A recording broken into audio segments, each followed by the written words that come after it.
देखते ही बता देते हैं दूर से, अरे वो फलाने भैया है। अच्छा, वही आत्मा निकल करके दूसरे में चली जाए तो आप पहचान नहीं सकते।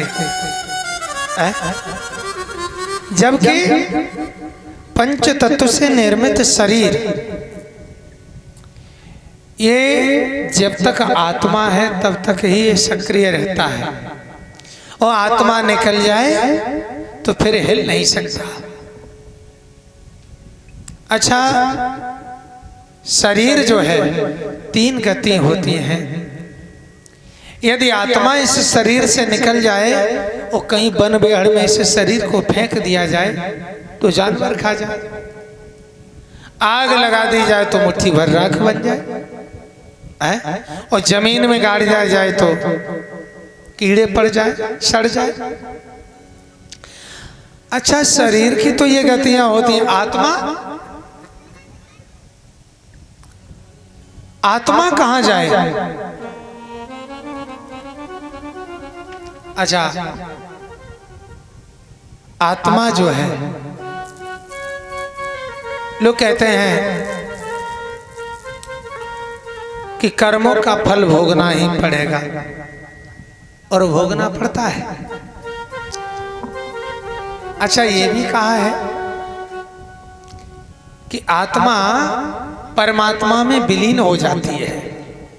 जब व्यक्ति कोई मरता है तो हम कहते हैं कि वो तो ब्रह्म में लीन हो गए, परमात्मा में लीन हो गए। कैसे हो गए?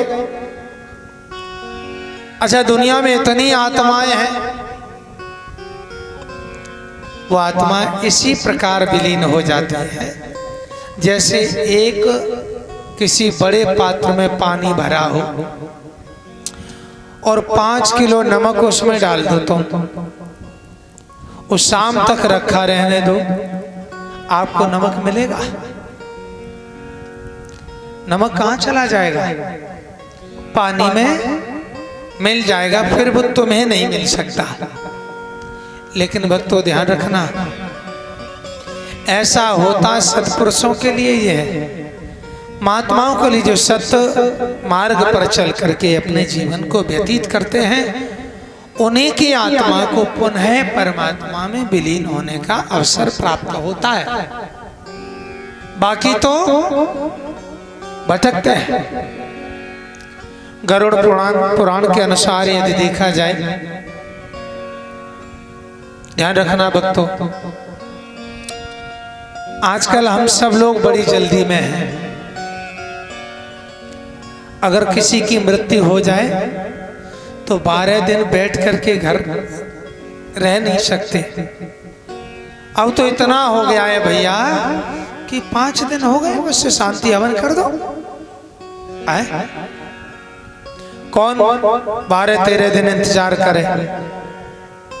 लेकिन ध्यान रखना, गरुड़ पुराण का ये लेख है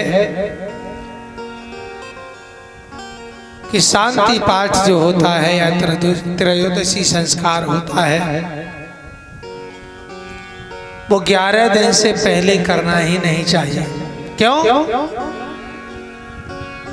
जब व्यक्ति मरता है, जब यमदूत उससे लेने आते हैं तो दूर से जैसे ही वो देखता है, व्यक्ति तो भयभीत होता है। आपने देखा होगा, जब कोई मरता है तो कहता है, अरे ये काले काले खड़े हैं, अरे ये मुझे मार रहे हैं, मुझे बहुत भय लग रहा है। और जब वो देखता है यमदूतों को, वो घबराता है, तो यमदूत उसके गले में पाश डाल देते हैं, जिससे उसका गला अवरुद्ध होने लगता है, गला रुकने लगता है। फिर वो केवल देख पाता है, आंखें फाड़ फाड़ करके देखता है, इधर ये खड़े वो खड़े हैं। कहना तो चाहता है अपने परिवार वालों से कि मुझे बचाओ, लेकिन कह नहीं पाता। जब उस आत्मा को निकालते हैं और फिर इस आत्मा को एक अलग दर्शन करने की अनुभूति होती है। अपने पास में बांध लेते हैं यमदूत, फिर परिवारीजन रोते हैं, सब रोते हैं। जिनका जैसा रिश्ता था वैसा नाम लेकर के भैया चले गए, दादा तुम आ जाओ, है।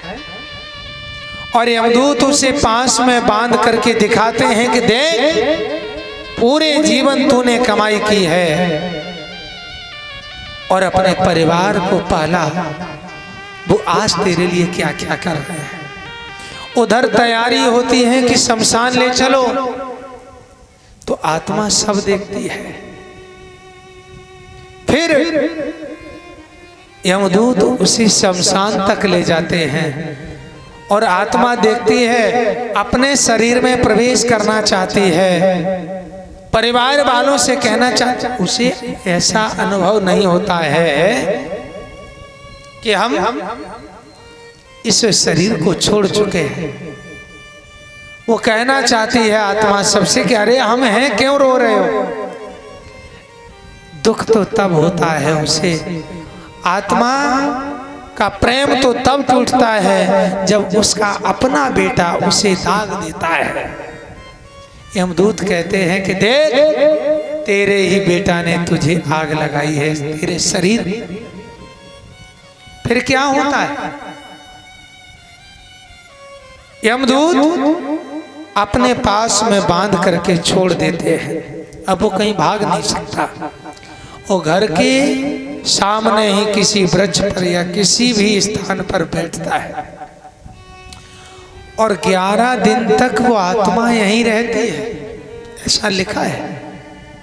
और इसीलिए 11 दिन से पहले शांति पाठ या त्रयोदशी संस्कार क्यों रखा गया 12 दिन के बाद ही, या 12वें दिन होता है, इसीलिए